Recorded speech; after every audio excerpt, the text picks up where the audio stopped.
సింపుల్గా just 2 minutesలో curd rice ఎలా చేసుకోవాలో చూపిస్తా. ఫస్ట్ అయితే ప్లెయిన్ రైస్ తీసుకుందాం. నెక్స్ట్ కొంచెం కర్డ్ వేసుకుందాం. నెక్స్ట్ సాల్ట్ వేసుకుందాం. కొన్ని సలాడ్స్ కూడా, కీరా,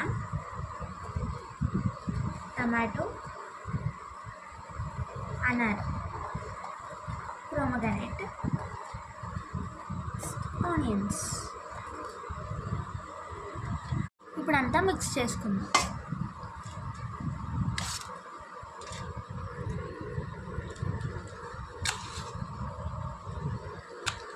కర్డ్ రైస్ అయితే రెడీ అయిపోయింది. వేసుకొని టేస్ట్ చేద్దాం.